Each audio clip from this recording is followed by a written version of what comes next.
una parte en la historia de las ciudades que está ligada en sus orígenes a la época feudal, cuando comenzaron a surgir los centros urbanos medievales.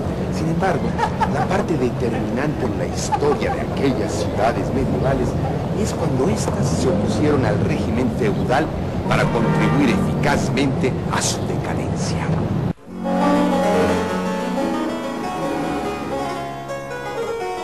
Hacia el siglo XII, en Europa, grupos de población cada vez mayores se fueron concentrando en los antiguos centros urbanos o en los burgos, que eran las ciudades que los comerciantes y artesanos iban fundando. En parte, dicha concentración se debió a que los siervos se enrolaron en los ejércitos cruzados, conocieron en Medio Oriente oficios que después desarrollaron. Al regresar a Europa, esos siervos ya no regresaron a los feudos, sino que se concentraron en las ciudades o en los burgos. Así, las cruzadas fueron uno de los factores que contribuyeron al desarrollo urbano, al desarrollo de las ciudades. Con sus expediciones, las cruzadas abrieron rutas comerciales entre Europa, Medio Oriente y Noráfrica. El comercio que se practicaría en las ciudades y que de hecho las haría prosperar. Así el comercio, junto con la industria artesanal, fue una de las actividades características de las nacientes ciudades europeas. Y aquellas ciudades europeas fueron creciendo y haciéndose más importantes. El comercio, la manufactura y el aumento de población fueron determinantes en dicho crecimiento urbano. Pero también fue determinante el apoyo que en un principio recibieron por parte de los monarcas. Dicho apoyo tuvo por objeto restarle fuerza a los señores feudales que les habían opacado el poder a los reyes. De manera que los monarcas vieron en las ciudades una forma de someter a los señores feudales. Alianza que las ciudades aceptaron porque con ella podían liberarse de la presión que ejercían sobre ellas los señores feudales. Así, además de enriquecerse con las cuotas que les pagaban las ciudades por su protección, los monarcas europeos recuperaban su poder. Por su parte, libres del yugo feudal, las ciudades pudieron ir desarrollando sus actividades comerciales y manufactureras. Fue precisamente en aquella economía en la que nació una clase social, la burguesía. La entonces nueva clase social tuvo intereses e ideales que se opusieron a los de la sociedad feudal. Con el paso de los años, fueron haciéndose más activos el comercio y la manufactura. De esa manera, la economía burguesa también se fue apoyando cada vez más en el uso de la moneda. Y es que la manufactura de objetos, mercancías propias de la economía burguesa, poco a poco restó fuerza al feudalismo, cuya economía se basaba en la posesión de la tierra.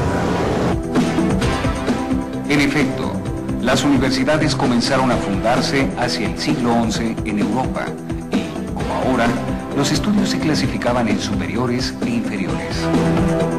Todo parece indicar que las universidades comenzaron a surgir cuando algunos célebres sabios e intelectuales reunieron en torno suyo a varios discípulos.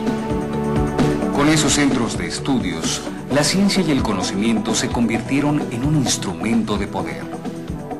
Así, por ejemplo, un estudiante de Derecho o de Teología podía con cierta facilidad incursionar en la política.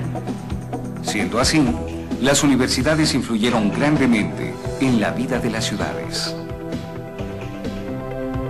Las universidades sirvieron para formar a los dirigentes o funcionarios públicos.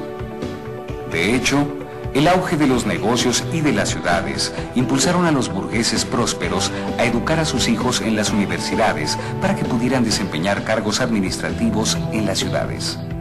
Después de todo, las ciudades eran obra suya.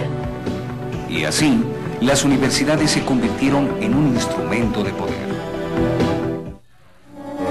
En la Europa medieval y aún en los primeros años de la época renacentista, las ciudades eran distintas a las de hoy.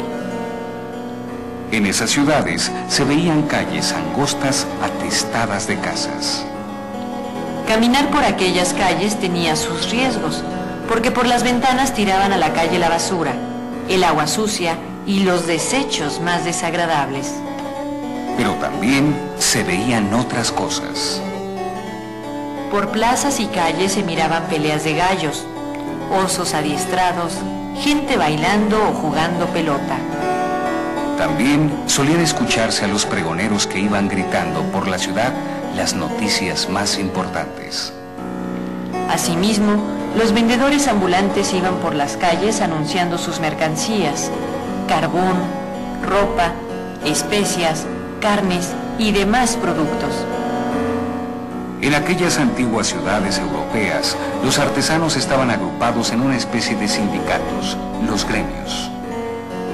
En cada gremio se agrupaban los artesanos de una misma especialidad para proteger sus intereses y garantizar su prosperidad. Por lo general, cada gremio tenía su calle.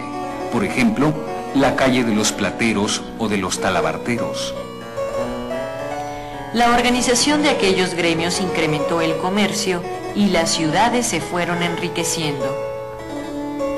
¿Sabías que en Europa de finales del medievo y de los inicios renacentistas, los judíos eran los principales prestamistas de dinero porque a los cristianos su religión les prohibía prestar dinero? Y que ello generó a los judíos cuantiosas fortunas que convirtieron a algunos de ellos en los principales banqueros. Y que a esos banqueros judíos, incluso príncipes y reyes, les debían grandes sumas de dinero que pedían para solventar sus gastos.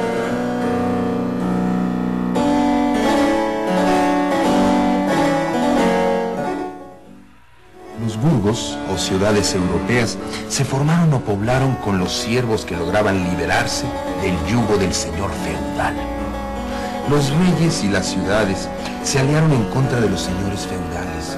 Así, mientras los reyes recuperaban su poder y se enriquecían con los impuestos de las ciudades, estas, libres del yugo feudal, pudieron incrementar sus industrias manufactureras y comerciales. La economía burguesa poco a poco se fue imponiendo hasta que el régimen feudal fue cosa del pasado.